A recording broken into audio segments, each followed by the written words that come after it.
Selamat sejahtera semua. Nama saya Danushah Sri Kumar dan saya merupakan pelajar tingkatan 1 di SMK Raja Sudan.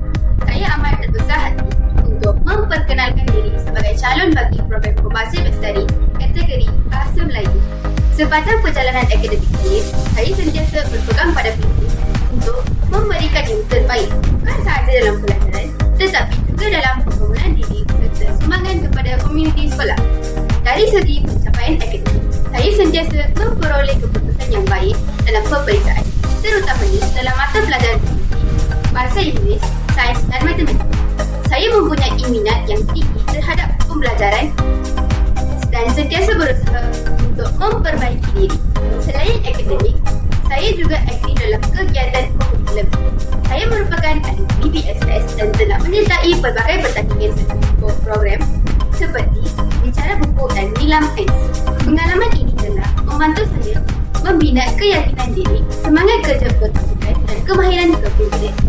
Salah satu pencapaian yang paling saya banggakan ialah menjadi ketua pengawas dan mencapai tokoh murid di sekolah lama saya. Pencapaian ini telah mendorong saya untuk terus berusaha dan mencapai kejayaan yang lebih tinggi.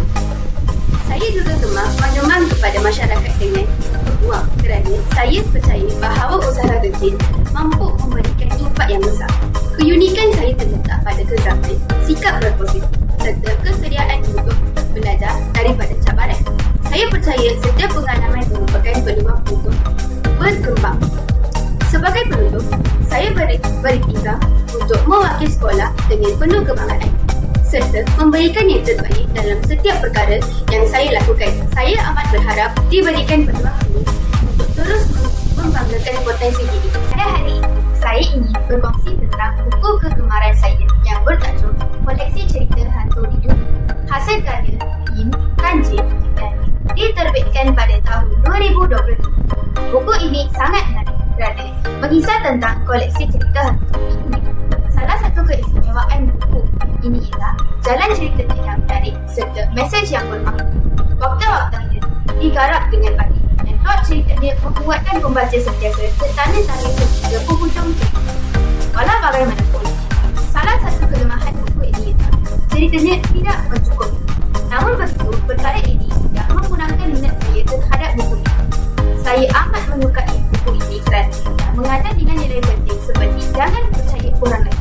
Buku ini juga memberi inspirasi kepada saya untuk menjadi insan lebih baik serta melihat sesuatu dari berbagai perspektif. Sebagai kesimpulannya, koleksi cerita hantu ini merupakan buku kegemaran saya kerana bukan sahaja menyeronokkan untuk dibaca, malah syarat dengan pengajaran yang bernilai. Sekian, terima kasih.